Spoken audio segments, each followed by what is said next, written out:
কংগ্রেসে যোগদান করলেন মুরশেদুল আলম। তিনি ভগবানগোলা ব্লক কংগ্রেসের গত বিধানসভা উপনির্বাচনের আগে তিনি ছিলেন জেনারেল সেক্রেটারি। তারপরে হঠাৎই আইএসএফের বিধানসভা ভগবানগোলা ৬২ নম্বর বিধানসভার প্রার্থী হন। তারপরে তিনি সেখান থেকে ভোটে লড়েন।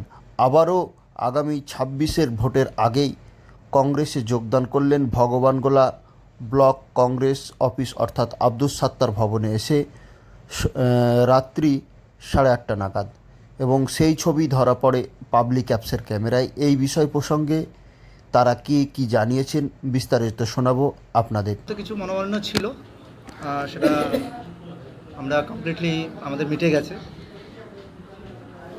একটা সংসারে যেমন থাকলে ৫টা থাকলে যেমন হয় আর কি, সেটা কমপ্লিটলি মিটে গেছে। আর আমার ভারতবর্ষের যা রাজনীতির প্রেক্ষাপট এবং সেখানে পশ্চিমবঙ্গ তো অবশ্যই, তাতে মনে হয়েছে যে একমাত্র আমাদের লড়াই আদর্শের লড়াই, আমাদের লড়াই ন্যায়ের লড়াই, আমাদের লড়াই বিচারধারার লড়াই।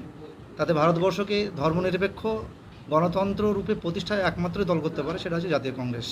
সেটা আমার মনে হয়েছে, এবং আমার মধ্যে যে রাজনৈতিক সত্তা, সেই সত্তাকে টিকিয়ে রাখার জন্য হয়তো আমি কিছুদিনের জন্য এই দলের থেকে আমি একটু দূরেই ছিলাম। এবং গত উপনির্বাচনে ৬২ নম্বর বিধানসভা উপনির্বাচনে আমি আইএসএফ থেকে মনোনীত হয়েছিলাম। তারপর সেটাও ডানপন্থী দল।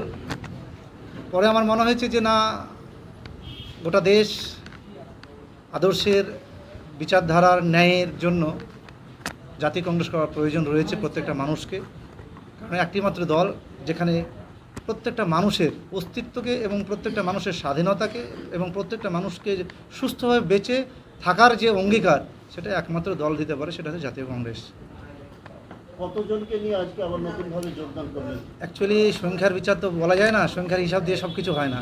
তবে আনুমানিক শতাধিক আমরা এসেছি, যারা আমরা পুরোনো দিনেও কংগ্রেস করেছি, একচেটিয়া কংগ্রেস করেছি, তারাই আবার ঘরে ফিরে গেছি। তবে একটা বলার আছে, আপনাদের মাধ্যম দিয়ে বলতে চাইছি যে কংগ্রেসকে সমৃদ্ধ করতে হবে। আমার মনে হয়েছে যে কংগ্রেসকে সমৃদ্ধ করতে আমরা এগিয়ে যাব, এবং আমাদের ব্লক কংগ্রেস কমিটি রাজ্জাকদা আছেন ব্লক সভাপতি, পাশে আমাদের সাব ডিভিশন প্রেসিডেন্টও রয়েছে গোলাম মুর্তুজা সাহেব বকুলদা। আগামী দিন আরও শক্তিশালী হবে দল, এবং ভবনগোলায় আগামী দিন কংগ্রেস আরও উজ্জীবিত হবে, এই আশা রাখছি আমি। আপনার নাম? আমার নাম মুর্শিদুল আলম। দেখুন, সামনে ২৬শে বিধানসভা। আপনারা জানেন যে গত বিধানসভায় আমরা এ রাজ্যে শূন্য হয়ে গেছিলাম। একটাই কারণ যে মমতা ব্যানার্জির এবং কেন্দ্রের যে সরকার, বিজেপি সরকার, তাদের যে সমন্বয়, তারা এখানকার মানুষকে ভুল বুঝিয়ে এবং পুলিশ এবং শাসক দলের যে গুন্ডামু, সেখানে গিয়ে আমরা ভোট করতে পারিনি, আমাদের পরাজয় হয়েছিল। আমরা কংগ্রেসিরা মনে করি যে আগামী যে ২৬শে নির্বাচন হবে, সেখানে দাঁড়িয়ে আজকে যে আমাদের সঙ্গে যারা আসছেন, আপনারা দেখতেই পাচ্ছেন যে একজন কংগ্রেসের সাধারণ সম্পাদক ছিলেন তিনি, আজ আমাদের সঙ্গে তিনি এসছেন।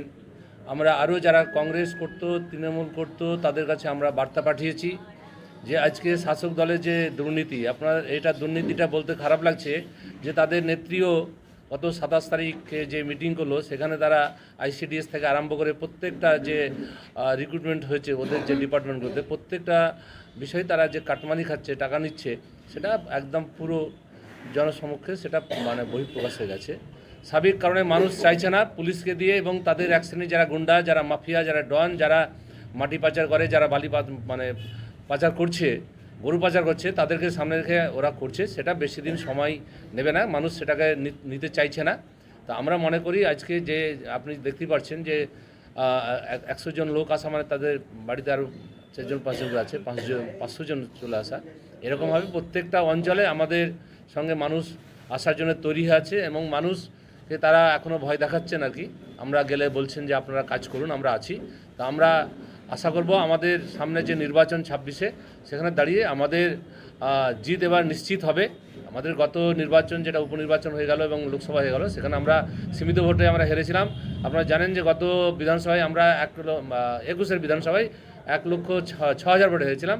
এবার নির্বাচনে আমরা সামান্য ভোটে হেরেছি, প্রায় ১৫-১৬ হাজার ভোটে হেরেছি। এবার আমরা মনে করি যে ২৬-এর নির্বাচনে আমরা খুব ভালো ফল করবো গোটা মুর্শিদাবাদ জেলা জুড়েই। আমার নাম আব্দুর রাজ্জাক, ভগবানগোলা 1 ব্লক কংগ্রেসের সভাপতি।